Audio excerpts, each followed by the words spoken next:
El Señor les bendiga, hermanos. Voy a pedirles que abran sus escrituras al Evangelio según San Lucas, en el capítulo 23. Vamos a leer desde el verso 39 hasta el 43. ¿Cómo miramos a Jesucristo? Ese es el título de nuestro mensaje de hoy. ¿Cómo miramos a Jesucristo? San Lucas capítulo 23, del 39 al 43. Dice, hermanos, en esa escritura: y uno de los malhechores que estaban colgados le injuriaba diciendo: si tú eres el Cristo, sálvate a ti mismo y a nosotros. Respondiendo el otro, le reprendió, diciendo: ¿ni aún temes tú a Dios, estando en la misma condenación? Nosotros, a la verdad, justamente padecemos, porque recibimos lo que merecieron nuestros hechos, mas éste ningún mal hizo. Y dijo a Jesús: acuérdate de mí cuando vengas en tu reino. Entonces Jesús le dijo: de cierto te digo que hoy estarás conmigo en el paraíso. Pueden sentarse, hermanos. San Lucas es el encargado de escribir estas palabras que describen de una manera muy detallada y con bastante crudeza a Jesús crucificado. Sin duda, aquel médico griego habría visto con sus ojos toda aquella humillación, toda aquella violencia, todo aquel desprecio, todo aquel dolor que implicó la crucifixión para el Cristo hecho hombre, el Mesías Salvador. Él mismo se encarga, hermanos, de destacar un detalle muy importante, seguramente queriendo destacar la burla que aquello significaba para los enemigos de El Salvador. Detalla en el verso 38, había también sobre él un título escrito con letras griegas, latinas y hebreas: este es el Rey de los Judíos. Esto quiere decir, hermanos, que aquel letrero se había escrito en los 3 idiomas que más se hablaban en aquella parte del mundo en aquel tiempo.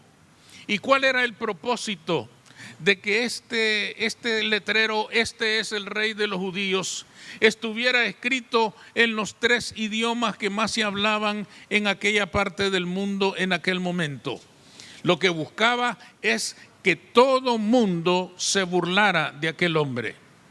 Lo que buscaba ese letrero, hermanos, es que nadie se quedara sin reírse, sin despreciar, sin maldecir a aquel hombre que colgaba de aquella cruz. Lo que buscaba este letrero es que todo mundo pasara, mirara y soltara una reprensión, una risa de desprecio, una carcajada de burla ante aquel hombre que decía que era rey, pero no se le veía tener un reino por ninguna parte. Aquel hombre que decía que era rey, pero no tenía súbditos, pero no tenía corte, pero no tenía palacio, pero no tenía corona. Buscaba, hermanos, que todo mundo se burlara de aquel hombre que colgaba moribundo ya de la cruz. Todo mundo debía reírse, todo mundo debía burlarse, todo mundo debía despreciar a aquel hombre. Lo que el mundo no sabía, hermanos, es que en realidad aquel letrero era una verdad eterna. Sin darse cuenta, pretendiendo burlarse de Jesús, le habían hecho el reconocimiento más grande que solo a él le pertenece. Él es el Rey de los Judíos y el Rey de toda la tierra. No llegaron a descubrir ellos, hermanos, que habían escrito en vez de una burla, una gran verdad. Este es el Rey de los Judíos. Esto nos demuestra una cosa muy importante. El mundo en el que vivimos es muy engañoso y a veces la mentira suele disfrazarse de verdad. No es fácil encontrar la verdad en este mundo engañoso. La verdad se nos va entre las manos. La verdad se escabulle, la verdad se esconde detrás de muchas falsedades. Necesita el hombre y la mujer que busca la verdad afinar sus sentidos para poder descubrir lo que realmente es verdadero. En aquella cruz colgaba el Salvador del mundo, pero para la inmensa mayoría era un criminal o un loco que decía ser rey y no tenía nada, ni siquiera en qué caerse muerto. Era una confusión terrible. Queda demostrado entonces que la verdad no siempre es fácil de encontrarse. El ser humano tiene que descubrirla y muchas veces esto no resulta fácil porque, como ya hemos dicho, vivimos en un mundo engañoso, en un mundo de fantasía, donde muchas veces la verdad se esconde detrás de muchas falsedades que se llegan a creer como la verdad. Jesús agonizaba entre dos ladrones y esto genera todavía más confusión a esta escena de la crucifixión. ¿Cómo podía ser el Mesías si estaba muriendo como morían los peores criminales de la tierra? ¿Cómo es posible que este fuera el Hijo de Dios si estaba muriendo colgado de una cruz? Y desde la ley de Moisés se había dicho ya, maldito el que cuelga de un madero. ¿Cómo relacionar, cómo entender estas dos cosas? La verdad se escondía y había que descubrirla y no estaba fácil descubrirla. Encontrar la verdad dependería de cómo se miraba aquel cuadro tan doloroso. ¿Cómo se podía mirar al crucificado? ¿Cómo podemos ver hoy en día a Jesús, al Cristo de nuestra salvación? En primer lugar, se puede ver con los ojos naturales. El primero de los ladrones en esta escena, hermanos, no supo descubrir la verdad que tenía frente a sus ojos. Vio a un Jesús ensangrentado, vencido, derrotado, humillado, despreciado ante sus enemigos. Vio a un Jesús que no tenía fuerzas ni siquiera para defenderse. Esto ya había sido profetizado. Isaías había dicho 500 años antes, como oveja que ante sus trasquiladores permanece mudo, no abrió su boca. Y aquello ciertamente se cumplió. Jesús no se defendió porque Él había venido para morir por nosotros. No se defendió no porque no tuviera fuerzas, no porque no tuviera un ejército angelical que pudiera defenderlo, sino porque su vida nadie se la quitaba. Él la puso por nosotros. Por eso no se defendió. Guiado por esa imagen, cuando leemos este pasaje, nos sorprende que este ladrón, que no entendió, que no descubrió la verdad, injuriaba a Jesús. Dice, y le injuriaba, diciéndole, si eres el Mesías, sálvate a ti mismo y sálvanos a nosotros. Injuriar significa, hermanos, ofender. Injuriar significa, hermanos, tratar de una manera grosera a otra persona. De manera que cuando este texto nos dice que este ladrón le injuriaba, nos está diciendo que le despreciaba, le ofendía con todas sus fuerzas, con enojo, con ira, casi con rabia. Y le decía, si eres el Mesías, sálvate a ti mismo y sálvanos a nosotros. Este hombre, hermanos, desató una furia en su corazón porque miraba a aquel hombre que decía que era el rey y no pudo hacer nada para defenderse y tampoco pudo hacer nada por ellos. Esto desató su enojo y comenzó a ofender y a tratar groseramente al Salvador del mundo. Obviamente, aquel ladrón murió en su ignorancia y no llegó a descubrir la verdad gloriosa que tenía frente a sus ojos. Esto es importante Porque hay quienes el día de hoy aún miran a Jesús con sus ojos naturales.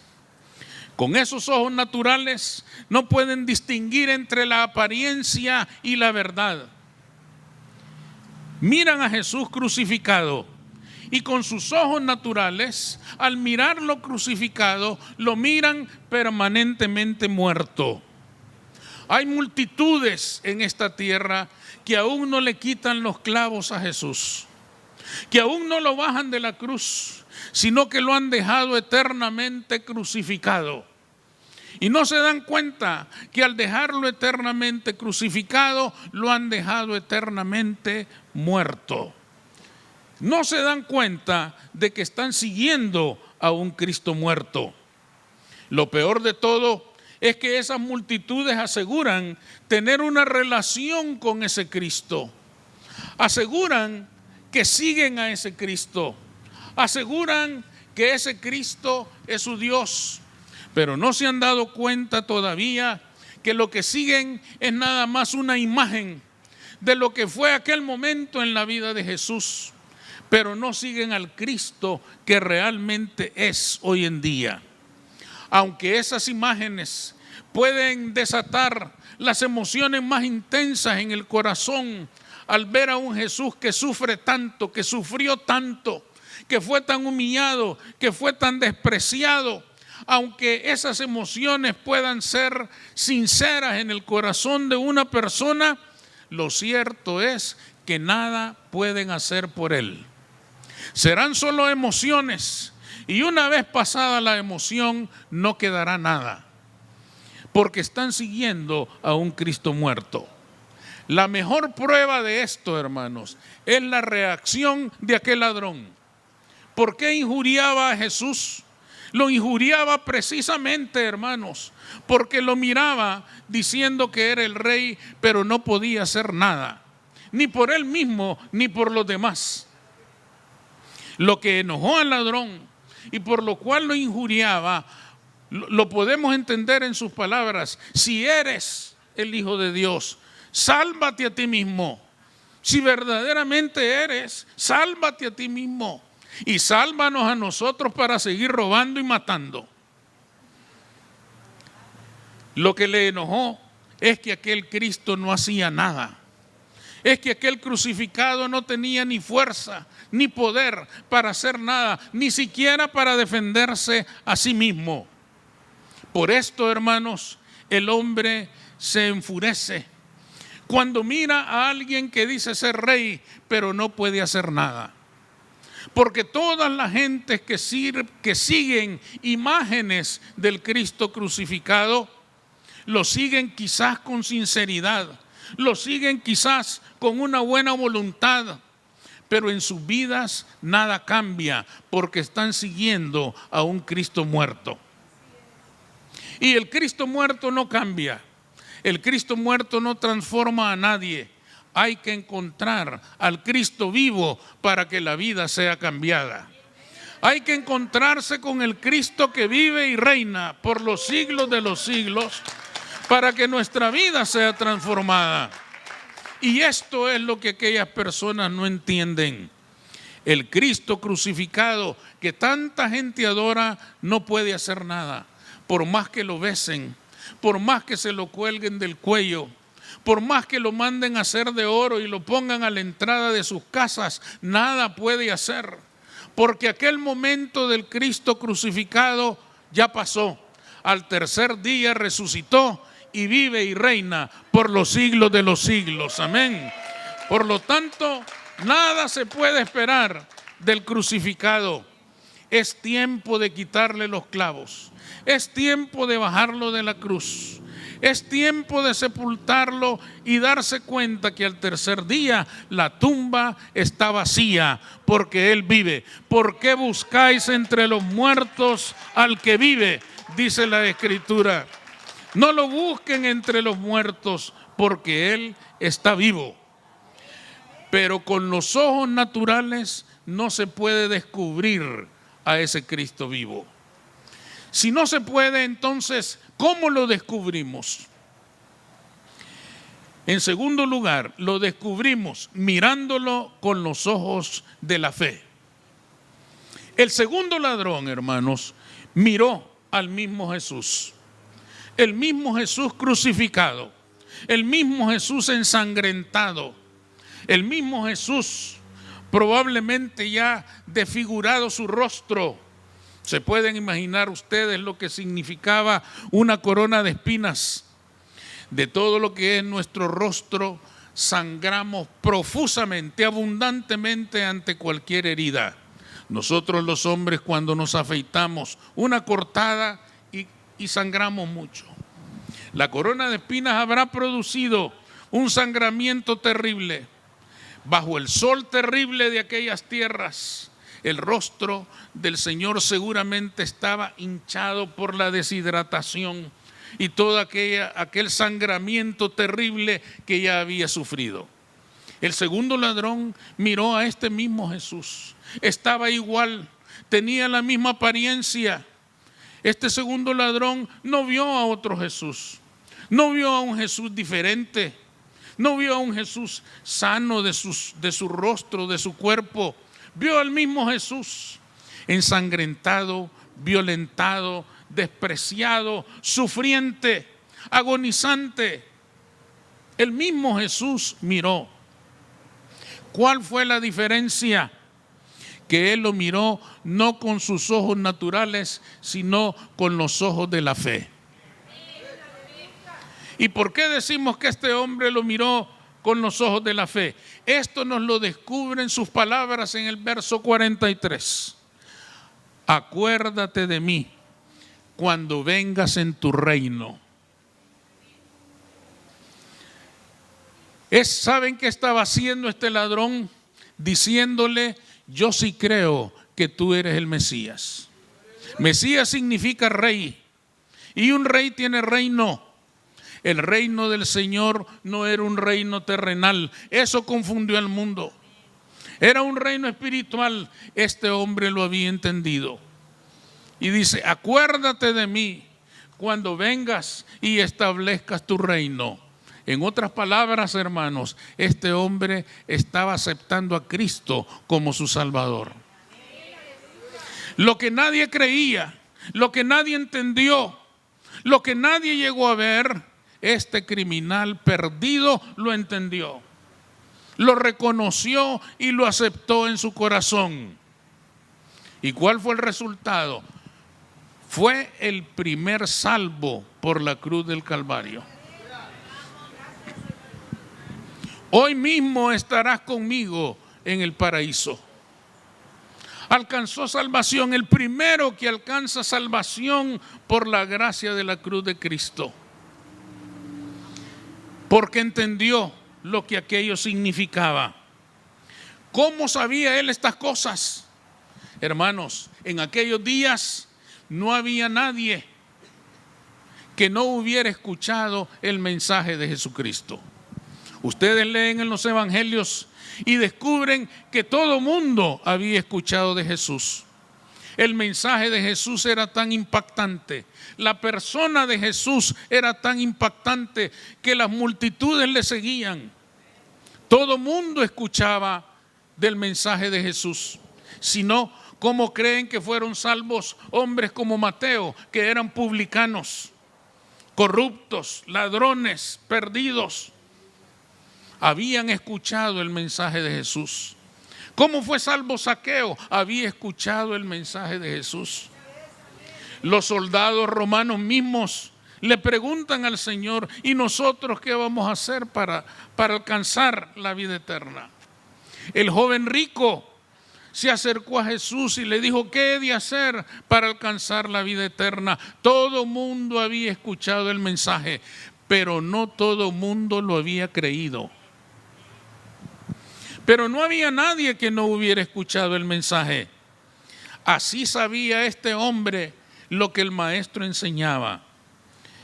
Los que le crucificaban también lo habían escuchado.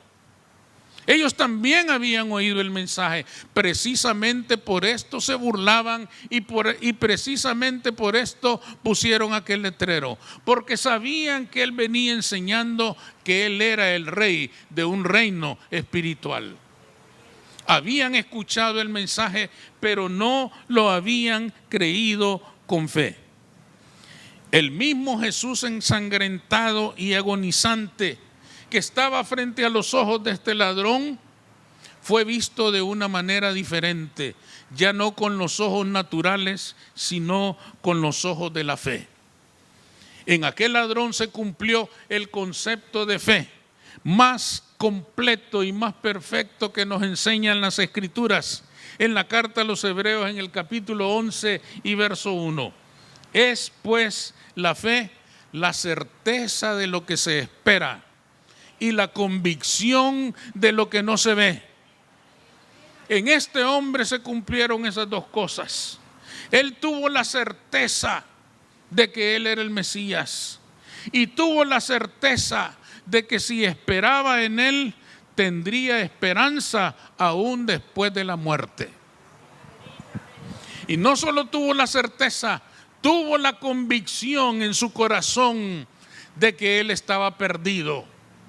Por eso cuando escucha al otro ladrón, compañero seguramente de maldades en el mundo, le dice: ni siquiera en esta hora tienes tú temor de Dios. Nosotros justamente padecemos, pero este hombre nada malo ha hecho.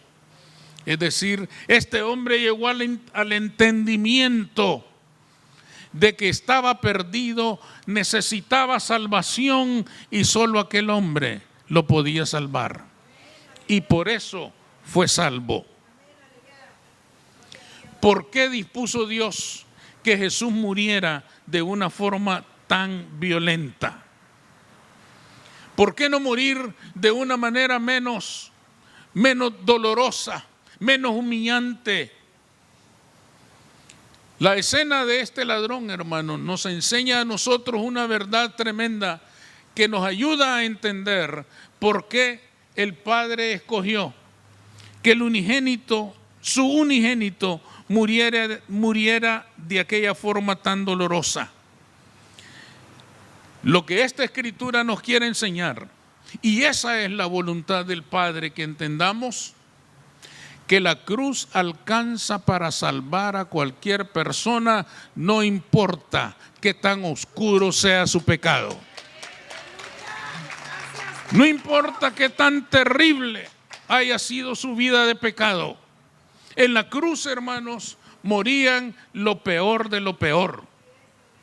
En la cruz morían aquellas personas respecto a las cuales la sociedad había dicho: estas personas ya no pueden vivir entre nosotros, hay que aniquilarlos. Algo similar a ese tema tan complejo y tan cuestionado de la pena de muerte. En algunos países se practica la pena de muerte, y esta es la medida que toman los estados cuando criminales de un grado terrible de maldad ya no pueden vivir entre los hombres. Los envían a una prisión y ahí matan. Salen a la calle y vuelven a matar. Las sociedades dicen: no pueden vivir entre los humanos, hay que aniquilarlos. Esa es la gente que moría en la cruz. Gente verdaderamente perversa. Gente verdaderamente, hermanos, en las cuales de continuo en su corazón solo existía el mal. La sociedad decía entonces: hay que quitarles la vida. Y la crucifixión era uno de los recursos que tenían para cumplir aquel objetivo. Quiere decir que allí no morían simples ladrones, simples carteristas, personas que se robaban los estéreos de los carros. Ahí morían, hermanos, personas verdaderamente criminales, perversas en el peor grado. Moría lo peor de lo peor. Y cuando Jesús salva a este hombre, nos está diciendo a nosotros y le está diciendo al mundo de su tiempo: no importa qué tan negro sea tu pecado, La sangre de Cristo te puede limpiar. La sangre de Cristo tiene poder para quitar tu pecado, para borrarlo y nunca más volverán a acordarse de él. Tan poderoso es el sacrificio de Jesucristo. Por eso murió en aquellas condiciones. Por eso murió de aquella manera. Para decirle al ser humano hoy, no importa qué hayas hecho, qué no hayas hecho, no importa qué negro sea el acto, la sangre de Cristo es tu salvación. Pero tienes que mirar a Jesucristo con los ojos de la fe. Por la fe, aquel ladrón miró la gloriosa verdad que representaba el Jesús que colgaba de la cruz. Y esa verdad solo la pudo descubrir por la fe. Concluyamos, hermanos. ¿Cómo mira la humanidad hoy a Jesucristo?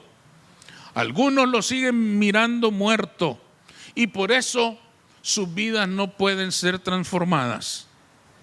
Es necesario mirarlo con los ojos de la fe.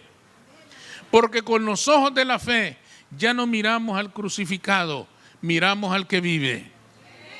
Ya no miramos al crucificado, miramos al que sana, al que libera, al que salva, al que bendice. Miramos al Cristo que está vivo. Mirémoslo con los ojos de la fe y veremos al Señor como el Rey de Reyes y Señor de Señores. Él nos va a salvar. Vamos a orar. Señor.